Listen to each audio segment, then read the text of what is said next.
Welcome back to Iron and Intention. This is the podcast where strength isn't just built in the gym, it's built between your ears. Today we're talking about mental fitness, not motivation, not hype, and not the positive vibes only. We're talking about resilience, your ability to stay steady when life gets heavy, to respond instead of react, and to keep moving forward when things don't feel easy. Because here's the truth: life doesn't get any lighter, the weight doesn't magically disappear. What changes is you. And just like physical strength, mental resilience isn't built in one big moment, in one big chaotic moment whenever life gets tough and you rise to the occasion. It's built daily. It's built with reps you don't post about, with habits that look boring from the outside, but powerful on the inside. So today I want to break down what mental fitness really is, why resilience matters, and most importantly, how you can train it every single day and why that's important. So, what is mental fitness? When people hear about mental fitness, they often think about mental health in a clinical sense. But mental fitness is different. Mental fitness is your capacity, it's your ability to stay grounded while you're under pressure, to recover faster from setbacks, and to regulate your emotions instead of being ruled by them. It's your ability to keep your identity intact when circumstances change. Think about physical fitness. You don't wait until you're weak, until you're injured, or until you're exhausted to start training. At least you shouldn't. Mental fitness works the very same way. Resilience is not built during the storm, it's built before the storm through daily training. And resilience, it doesn't mean you don't feel stress, you don't feel anger, disappointment, or even fear. It means those emotions, they don't own you. So I use a gym analogy on why daily reps matter. So let me put this in iron terms. If you lift once a month, you're not going to get strong. You're not going to have muscle growth. If you lift randomly, you're not going to progress. If you lift only when you feel like it, you stay inconsistent. So mental resilience works the same way.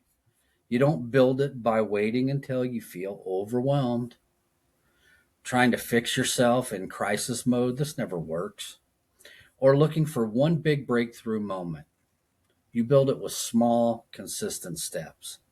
You build it with those daily reps, daily exposure, daily regulation, daily discipline. Mental fitness is earned the very same way physical fitness is.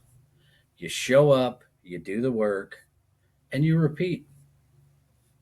So we're going to look at four pillars of how to build that daily resilience.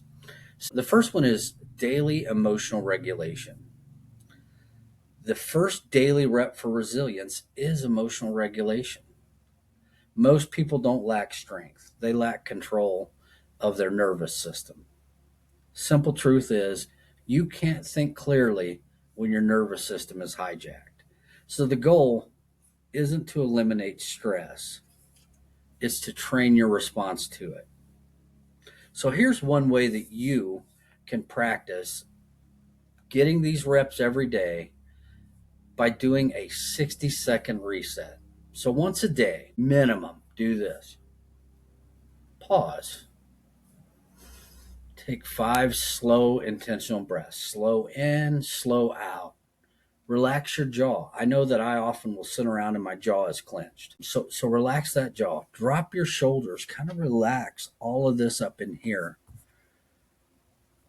Get back to your body. Bring that attention back in your mind and relax that body. That's it. It's real simple.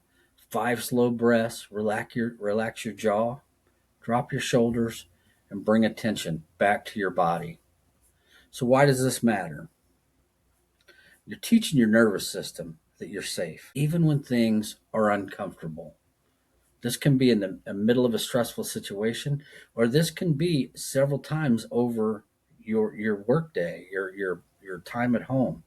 But it creates space between stimulus and response. That space, that's your resilience.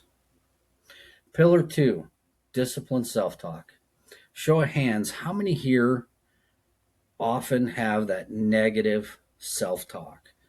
That little person inside your head that's telling you what you can and can't do, why you shouldn't, why you can't. Your internal dialogue, that conversation you have with yourself, it's either building you or breaking you. Hard truth is this: you can't talk to yourself like an enemy and expect to live like a warrior. Resilient people, they don't eliminate negative thoughts, they just don't believe everything they think.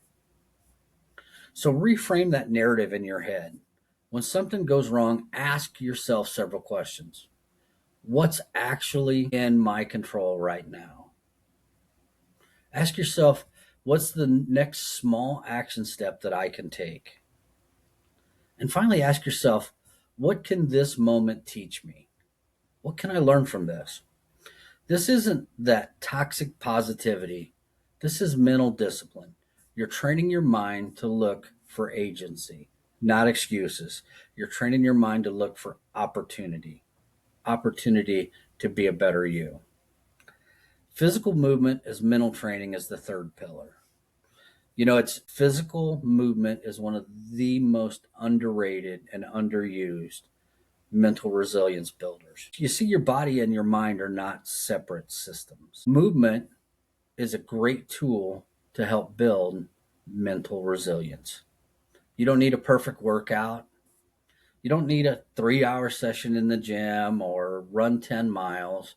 And you don't need some kind of elite programming. You need consistency. Daily movement consistently will do three things. It's going to help regulate your stress hormones. It's going to improve your emotional clarity, and it's going to reinforce your identity. It's going to reinforce that I can do hard things. Some days that's lifting heavy. Some days it's going for a walk.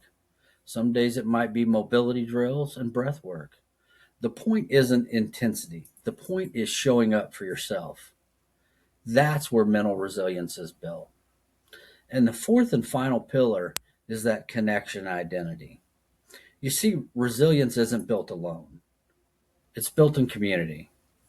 Strong people, they don't isolate. And we as first responders, nurses, veterans, when things get tough, sometimes we isolate ourselves. We pull ourselves back so that we're not vulnerable. But strong people, they don't isolate. They connect with each other intentionally. And that daily connection doesn't mean deep conversations every day.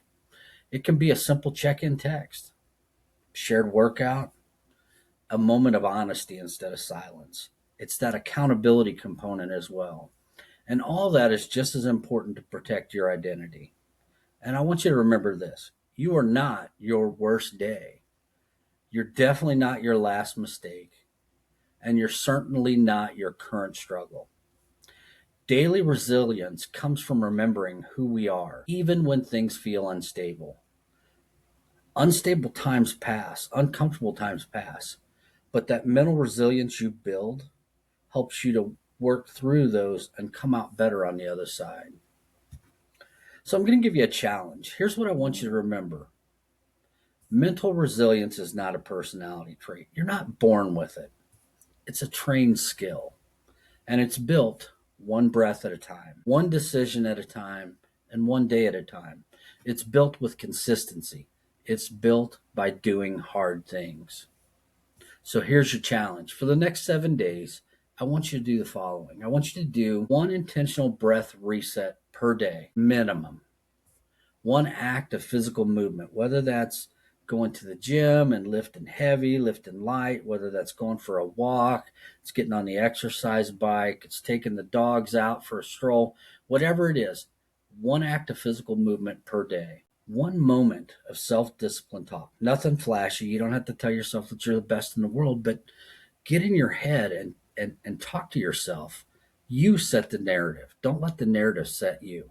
It's not dramatic. It's just doing daily reps because strength, that real strength, isn't built when it's convenient. It's built when it's intentional.